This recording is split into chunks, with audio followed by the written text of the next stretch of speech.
Good day, everyone. We are Group 1 of the opposition team B for today's debate, and we are arguing against the motion should mandatory genetics-based vaccination policy be implemented for public health.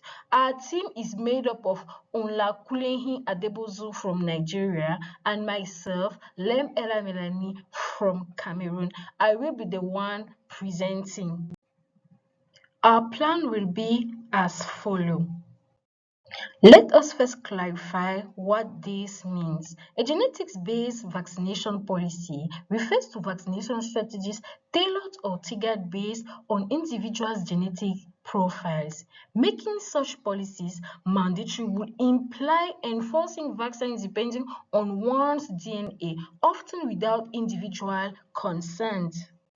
This raises complex ethical, legal, and scientific questions. While genetics offers powerful tools for personalized medicine, mandating such interventions may compromise autonomy, worsen inequalities, and risk misuse of genetics data.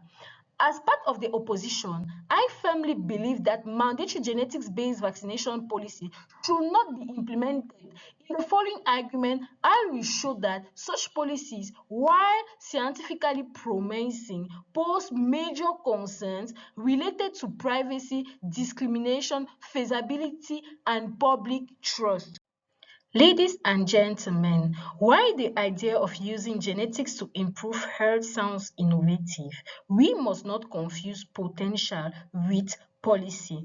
Mandatory genetics-based vaccination is not just a scientific proposal, it is a political and ethical decision that affects real lives.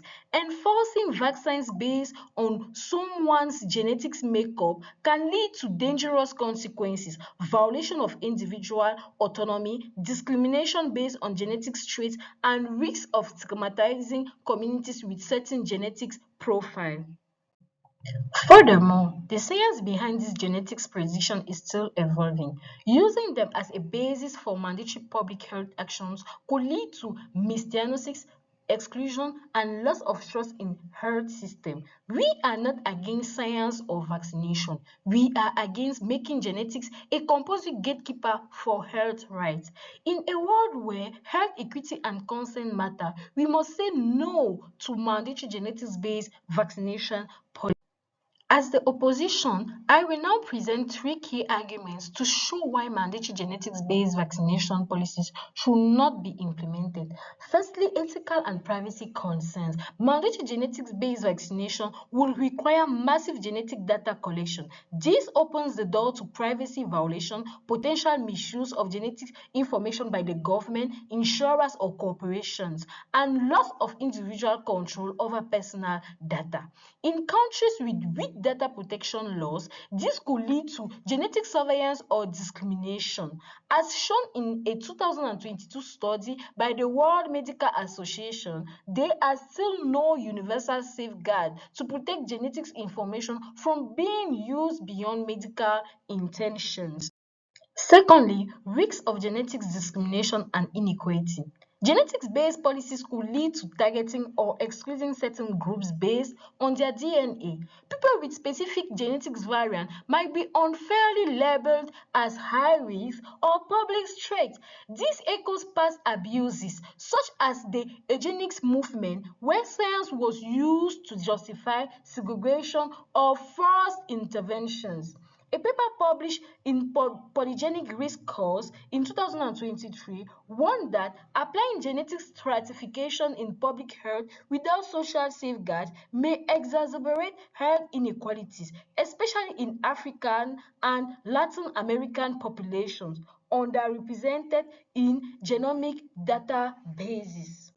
Thirdly, scientific limitations and uncertainty.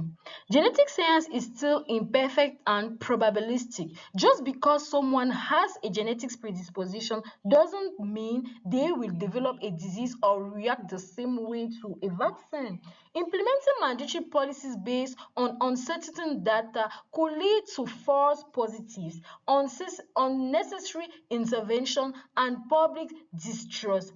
For example, a 2022 review in the University of London showed that polygenic risk scores are still not clinically reliable enough to guide vaccination policies in diverse populations. In conclusion, the push for mandatory genetics-based vaccination ignores critical ethical, scientific, and social concerns. It risks turning a tool meant for personalized care into a mechanism of control and exclusion.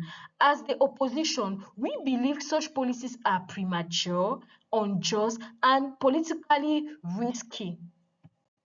Here is a rebuttal to the key points made by the affirmative side. They talk about rapid and effective response. While messenger RNA and DNA vaccine can be developed rapidly, this speed also raises serious concerns. The long-term effect of genetics-based vaccines remain uncertain, particularly in African population who are underrepresented in clinical trials. Rapid deployment does not guarantee universal safety. Additionally, adaptability to variant does not justify blanket mandates, especially in low resource settings where health infrastructure and surveillance are limited. Secondly, promoting herd immunity. Herd immunity relies not only on vaccination rates but also on public trust.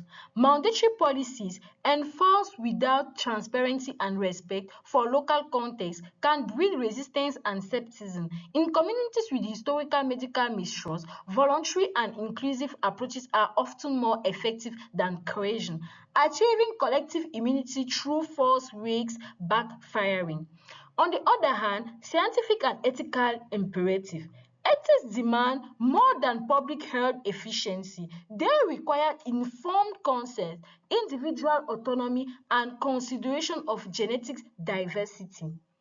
Comparing vaccination mandates to seatbelt laws is an oversimplification. Vaccines involve biological interventions that may affect individuals differently based on their genetic makeup. Enforcing a one-size-fits-all policy without considering these differences may violate ethical standards.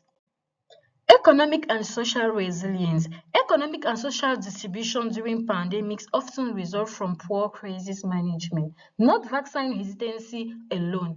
Mandatory vaccination won't fix structural inequalities or restore trust in failing systems. In fact, such policies could fuel social unrest and legal challenges, causing more economic strain. Sustainable resilience comes from equity, not imposition.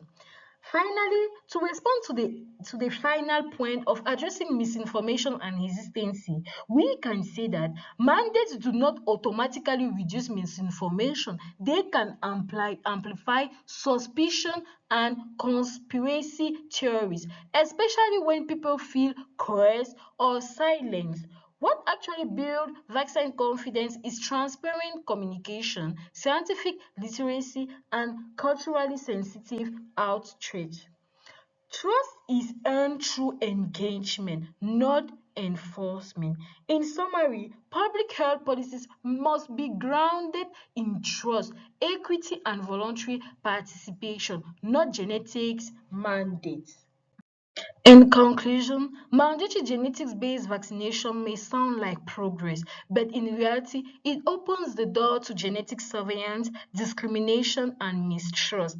It shifts public health from a system of care to a system of control. We must not let innovation silence ethics. Let us protect public health, not by force, but through fairness, education, and choice. For this reason, we strongly oppose mandatory genetics-based vaccination policies. Ladies and gentlemen, science gives us powerful tools, but policy must guide how we use them with caution, compassion, and responsibility. Thank you.